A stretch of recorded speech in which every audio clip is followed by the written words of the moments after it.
Welcome guys my YouTube channel कारवां पर आपका सभी का हार्दिक स्वागत।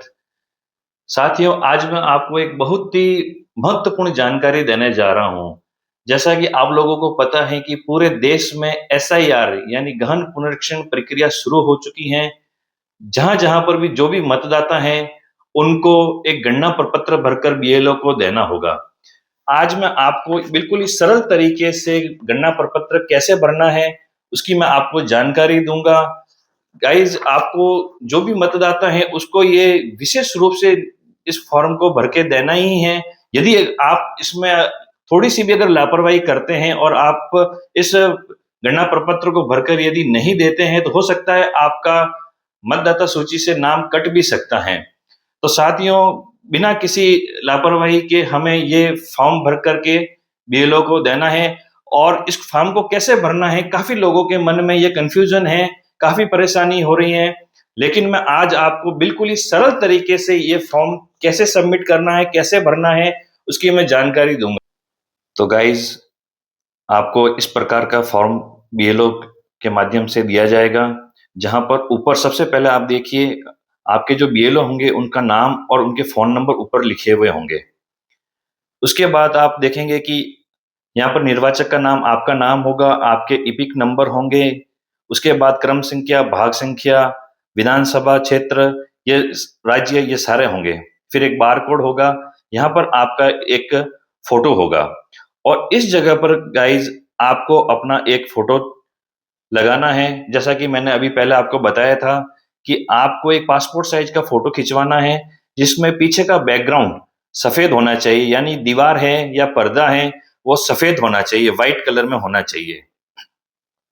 अब गाइज देखिए, यहाँ पर सबसे पहले आता है जन्म तिथि, यानी आपकी डेट ऑफ बर्थ, जन्म तिथि क्या है। हम मान लीजिए उदाहरण के रूप में हम यहाँ पर लिख लेते हैं, ये मान लीजिए 1/1/1991। ये आपकी हमने जन्म तिथि यहाँ पर उदाहरण के लिए लिख दिए हैं। उसके बाद दूसरे नंबर पर आता है आधार संख्या। आपकी आधार संख्या जो है वो यहाँ पर लिखनी है।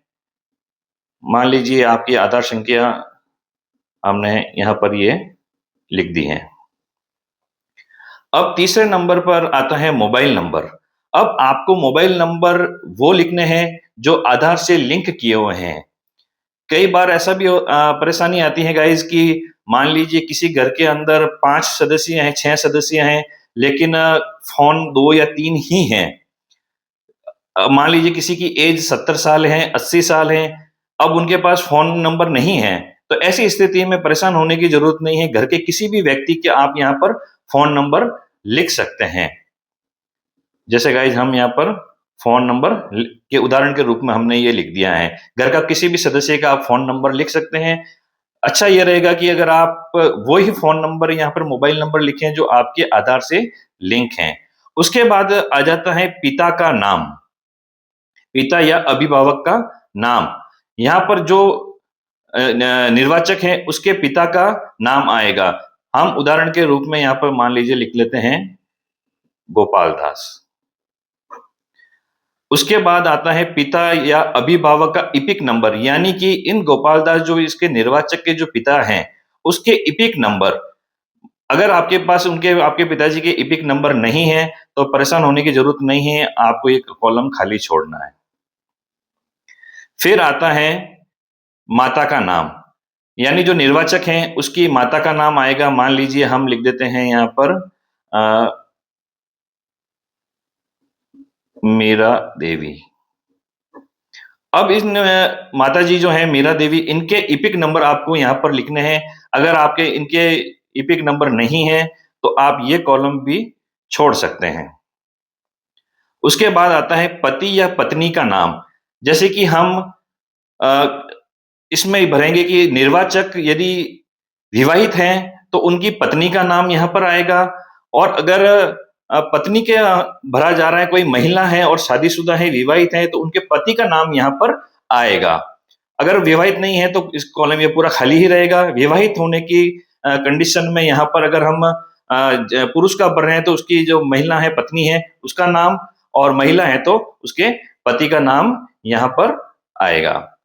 अब पति या पत्नी का इपिक नंबर, यानी कि इस कॉलम में हमने जिसका नाम लिखा है उसका इपिक नंबर यहाँ पर लिखा जाएगा। अगर नहीं है उपलब्ध तो आपको लिखने की आवश्यकता नहीं है, इसको आप छोड़ सकते हैं।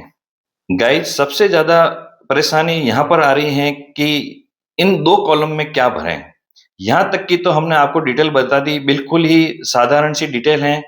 पिता का नाम, माता का नाम, आपकी डेट ऑफ बर्थ, आधार संख्या ये आ गई। लेकिन साथियों, सबसे ज़्यादा परेशानी ये आ रही है कि इन 2 कॉलम में हम क्या करें? तो ये भी बहुत ही आसान है, हम इनको भी आपको भरना बिल्कुल ही सरल तरीके से हम आपको बता रहे हैं कि इसमें क्या करना है।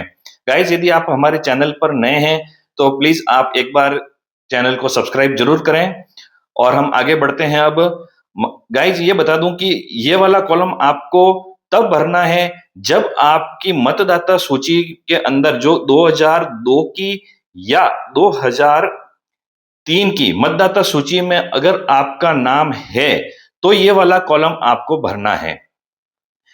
सबसे पहले अगर आप ये देख लीजिए कि आपकी 2000 और 2003 की मतदाता सूची में आपका नाम है तो आपका ये लिखा, ऊपर भी आप देख सकते हैं कि अंतिम विशेष गहन पुनरीक्षण की निर्वाचक नामावली में निर्वाचक का विवरण। तो सबसे पहले आपको ये देखना है कि आपका 2002 और 2003 की मतदाता सूची में नाम था या नहीं। यदि है तो आपका नाम यहाँ पर आएगा, निर्वाचक का नाम, जो कि आपके यहाँ ऊपर निर्वाचक का नाम होगा। हम उदाहरण के रूप में हम यहाँ पर लिख लेते हैं अमरचंद, हम यहाँ पर लिख लेते हैं, ये उदाहरण के रूप में हमने लिखा है। उसके बाद आ जाएगा इपिक नंबर। इपिक नंबर भी आपका जहां ऊपर नाम दिया हुआ है उसके नीचे दिया हुआ है, लेकिन गाइज ये वाला इपिक नंबर अभी वर्तमान का हो सकता है, आपको ये वाला यहाँ पर नहीं भरना है।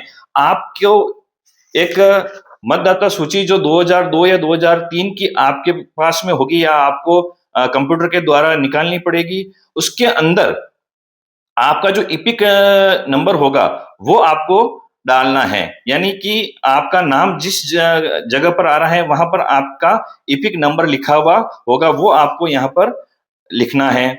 उसके बाद आ जाता है रिश्तेदार का नाम, यानी कि आपके 2002 और 2003 के अंदर आपका रिश्तेदार, ये जो कि संबंधी का नाम जैसे ये लिखा हुआ है, यही वो रिश्तेदार का नाम कहलाता है। मान लीजिए आपका नाम इस जगह पर आपका नाम है तो आसाम ने आपको देखना है कि आपके पिताजी का नाम है या माताजी का नाम है।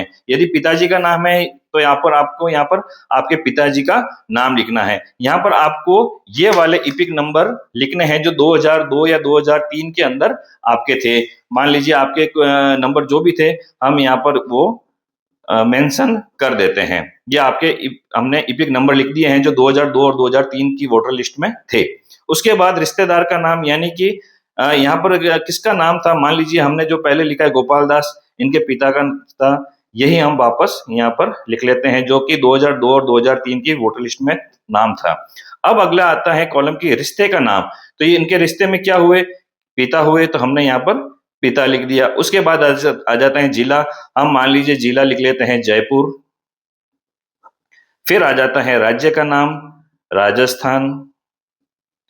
उसके बाद विधानसभा निर्वाचन क्षेत्र का नाम, तो आप जो आपका 2002 और 2003 के अंदर जो आपकी विधानसभा निर्वाचन क्षेत्र का नाम था वो यहाँ पर लिखा हुआ होगा साथियों, वही आपको यहाँ पर भरना है।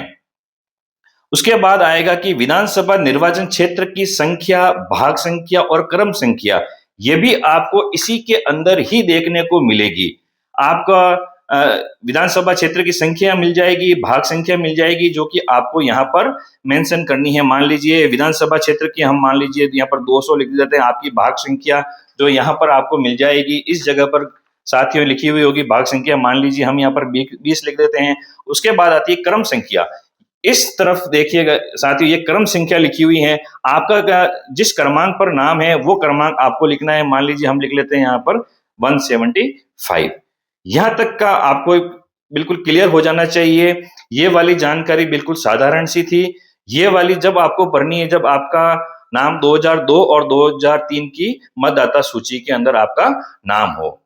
गाइज, अगला आ जाता है कॉलम उस रिश्तेदार का विवरण जिसका नाम पिछले कॉलम में दिया गया है अंतिम विशेष गहन पुनरीक्षण के अनुसार। आपको मैं बिल्कुल सरल तरीके से बताता हूं कि इस कॉलम में क्या करना है। जिसका भी नाम 2002 या 2003 की मतदाता सूची में नहीं है, जैसे एक उदाहरण के रूप में बताता हूँ कि मान लीजिए कोई महिला है, शादी करके अपने ससुराल आ चुकी हैं। अब जहाँ से वो आई है उस अपने माता-पिता के घर पर जहाँ पर वो थी वहाँ पर भी उसका नाम नहीं था वोटर लिस्ट में और यहाँ पर वो आ चुकी हैं। तो इस कंडीशन में क्या होगा गाइज़ कि यहाँ पर जैसे दिया हुआ है सबसे पहले नाम, तो इस वाले कॉलम में नाम लिखना है कि वो जहाँ से भी वो आई है वहाँ पर 2002 और 2003 की 2002 और 2003 की वोटर लिस्ट में उनके पिता का नाम या माता का नाम या दादा या दादी किसी का भी नाम वहाँ पर होगा, जो कि 2002 और 2003 की वोटर लिस्ट में होगा। जैसे कि साथियों मैं बताता हूँ कि जैसे मान लीजिए 2002 या 2003 की मतदाता सूची है, उस सूची में उस महिला के पिता का नाम मान लीजिए दिया हुआ है, तो उस मतदाता सूची में 2002 या 2003 की मतदाता सूची में उसके पिता का नाम मान लीजिए हम यहीं से ले लेते हैं कि ये मान लीजिए कि था गोपाल दास। ये नाम होना चाहिए इनके पिता का 2002 और 2003 की मतदाता सूची के अंदर। अब इनके पिता जो गोपाल दास हैं, उनके यहाँ पर आपको लिखने हैं एपिक नंबर। मान लीजिए हमने इनके एपिक नंबर यहाँ पर लिख दिए हैं। तो साथियों यहाँ पर गोपाल दास जी के एपिक नंबर हमने लिख दिए हैं। अब अगला आता है कि रिश्तेदार का नाम, यानी कि ये जो गोपाल दास जी है, इनके पिता का नाम, यानी जो निर्वाचक के हम जो डिटेल भर रहे हैं, उनके यहाँ पर दादाजी का नाम आएगा।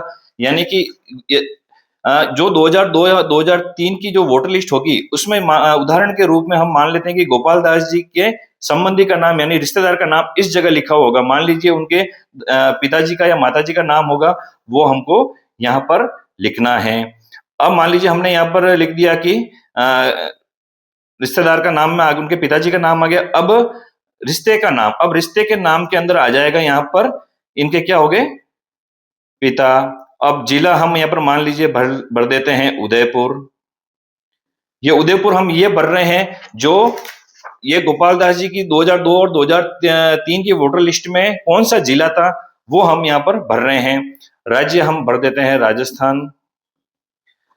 विधानसभा निर्वाचन क्षेत्र का नाम जो यहाँ पर इसकी 2002 और 2003 की वोटर लिस्ट में जो गोपाल दास जी का नाम था वो यहाँ पर आएगा। उसके बाद विधानसभा निर्वाचन क्षेत्र की संख्या जो इसमें होगी, भाग संख्या और क्रम संख्या, ये तीनों ही यहाँ पर आएगी। मान लीजिए हम ये भाग संख्या और क्रम संख्या उदाहरण के रूप में यहाँ पर लिख लेते हैं। तो ये बिल्कुल ही साधारण सा और सरल सा एक फॉर्म है जो आपको फिल करना है। उसके बाद यहाँ पर आपके आ जाते हैं दस्तखत करने होंगे आपको और आपको तारीख लगानी होगी और यहाँ पर बीएलओ अपने हस्ताक्षर करेगा। गाइस मैंने बिल्कुल ही सरल तरीके से एसआईआर यानी परिगणना प्रपत्र को कैसे भरा जाता है उसकी मैंने पूरी जानकारी आपको दी है, बिल्कुल ही आसान तरीके से, सरल तरीके से। इसके बाद भी यदि आपको इस फॉर्म को भरने में यदि कोई परेशानी आ रही है या कोई मन में कंफ्यूजन है तो आप मेरे कमेंट सेक्शन में जरूर लिखें, मैं इसका समाधान करने की पूरी कोशिश करूंगा। गाइस आप मेरे इस वीडियो को ज्यादा से ज्यादा शेयर करें, ये जानकारी ज्यादा से ज्यादा लोगों तक पहुंचाएं। साथियों यदि आप मेरे चैनल पर नए हैं तो इस वीडियो को ज्यादा से ज्यादा शेयर करें और मेरे चैनल को जरूर सब्सक्राइब करें।